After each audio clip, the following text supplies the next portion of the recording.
Hello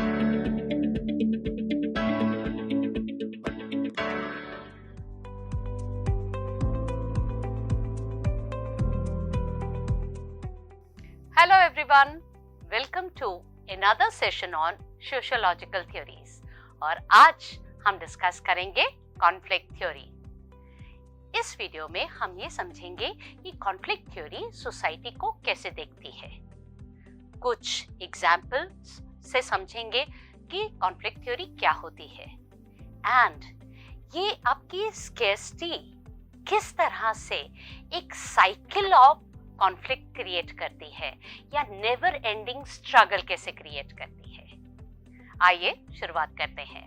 उससे पहले थोड़ा सा याद करें कि हमने कहा था कि हम 4 थ्योरीज पर फोकस करेंगे।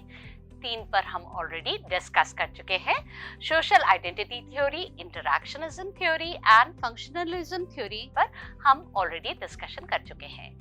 तो शुरुआत करते हैं कॉन्फ्लिक्ट थ्योरी से।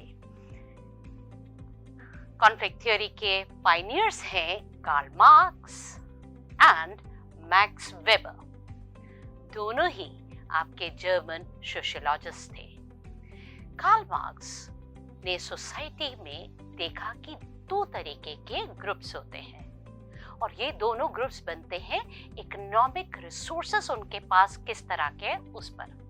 And these 2 groups are continuously fighting among each other.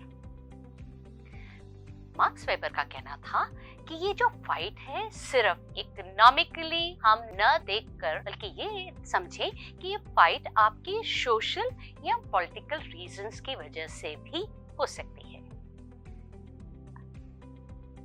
Conflict theory में जो 2 चीजें मैंने कही कि 2 ग्रुप्स होते थे और स्केर्सिटी ऑफ रिसोर्सेस होते थे। आइए इसको थोड़ा सा हम समझते हैं कि ये स्केर्सिटी से कंपटीशन किस तरह से होता है। What Karl Marx believed that जो 2 ग्रुप्स हैं उनमें से हमेशा एक ग्रुप डोमिनेंट ग्रुप है जिसको हम ओप्रेसर कह सकते हैं और एक ग्रुप ओप्रेस्ड ग्रुप है। जो ओप्रेसर ग्रुप है उसको पता ही नहीं चलता कि वो किस तरह की ज्यादती इस ग्रुप पर कर रहा है। उस वजह से जो ये ग्रुप है हमेशा इस विचार में रहता है कि आई एम लैकिंग समथिंग, मेरे पास कुछ कमी है, इनइक्वालिटी है। इस वजह से they are under this what condition कि हमें फाइट करना है, कंपटीशन लड़ना है किसका, कि जो थोड़े से स्केर्स ऑफ रिसोर्सेस हैं उसके लिए और इन पर कब्जा करना है। The moment I will get these resources, then I will become a dominant group और मैं इन पर जो मेरे पर इतना अत्याचार कर रहे थे अल्टीमेटली मैं इनके ऊपर हावी हो जाऊंगा। So what do you see? जो oppressed group था वो बन जाता है oppressor and then this group wants their position back again and they fight back and that's how the cycle continues और struggle हमारी सोसाइटी में ये 2 ग्रुप्स में चलती रहती है। This can not only related to your economics, it can be related to anything, say food भी हो सकता है, housing को लेकर, employment, education, etc. अब हम समझते हैं कुछ 3 मेन assumptions जो कार्ल मार्क्स ने कॉन्फ्लिक्ट थ्योरी के लिए दी थी। पहली assumption क्या है? पहली है rivalry और competition is innate to human beings. साथ ही साथ people will compete for scarce resources. एक क्या कहा कि resources scarce है और दूसरा हमारे में इस तरह की बात है, innate है कि हमने competition करना ही करना है। इसलिए people राइट फ्रॉम जब से सोसाइटी बनी है तब से कंपटीशन में है आपस में। दूसरी चीज second assumption is inequality. Society में हमेशा इनइक्वालिटी रहेगी, कभी भी बैलेंस नहीं होगा। Inequality exist in the society. किस तरह से? सर्टेन इंडिविजुअल्स, ऑर्गेनाइजेशंस और communities have more power than others ये सोसाइटी में होगा ही होगा। और तीसरी एजम्पशन है, क्योंकि इनइक्वालिटी है, क्योंकि रिसोर्सेस लिमिटेड है, तो क्या होगा, कॉन्फ्लिक्ट होगा ही होगा। एंड इस कॉन्फ्लिक्ट का असर क्या होगा? Conflict would lead to social change. Social change, this can be in form of local protest. क्या जो भी कॉन्फ्लिक्ट होते हैं वो किस तरह से हो सकते हैं? या तो प्रोटेस्ट होगा या रेवोल्यूशन किस तरह की, 1857 की हो सकती है, फ्रेंच रेवोल्यूशन आप देख सकते हैं, वो सारा ही कॉन्फ्लिक्ट का ही एग्जाम्पल है। रेवोल्यूशन हुए, इवन वॉर्स हो सकती है। और जब वॉर्स या आपके रेवोल्यूशंस होते हैं तो होता क्या है कि न्यू हायरार्कीज क्रिएट हो जाती हैं और यूनाइट न्यूली ऑर्गेनाइज्ड कम्युनिटीज भी बन जाती है। जैसा कि वर्ल्ड वॉर्स के बाद हमने देखा, वर्ल्ड वॉर 2 हो या 1 हो, आपके न्यू ग्रुप्स बन रहे थे, है ना?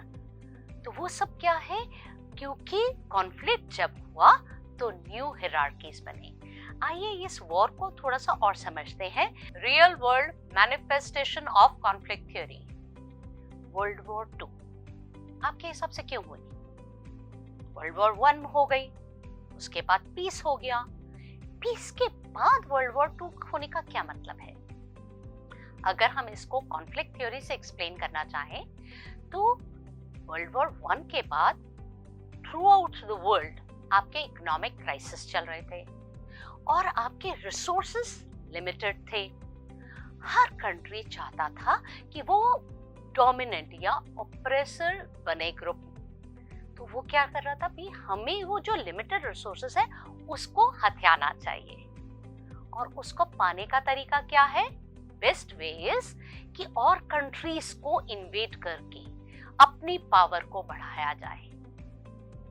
इसलिए जर्मनी ने पोलैंड पर इन्वेजन किया और इसने ट्रिगर किया आपका world war 2 and then new kind of hierarchies were formed. आइए conflict theory, resource distribution and group behaviour को एक छोटे से एग्जाम्पल से समझते हैं। एग्जाम्पल है म्यूजिकल चेयर का। Just imagine a class of 40 students और उनको हम एक म्यूजिकल चेयर गेम खिला रहे हैं और सिर्फ 20 चेयर रखी हैं। जैसे ही म्यूजिक बंद होता है तो क्या होगा, इस तरह का बिहेवियर हो गई।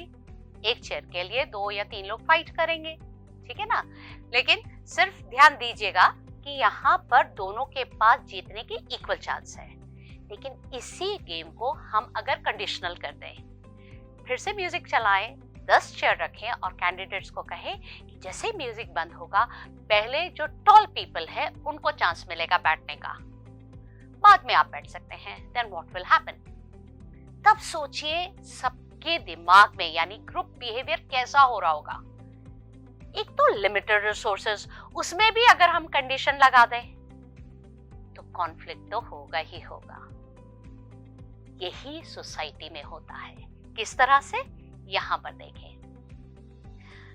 ये 2 बच्चे हैं, अलग अलग कंडीशंस में पैदा हुए और पले हैं।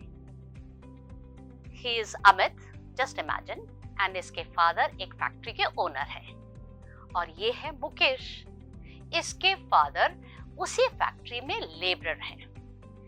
इनके पास क्या है? Limited resources. एग्जाम्पल ले लेते हैं आपके education, health care and employment का। उस लिमिटेड रिसोर्सेज दोनों के पास है लेकिन चांस इक्वल नहीं है दोनों के पास। इसको हमेशा हर चीज बेटर मिलेगी कंपेयर टू दिस।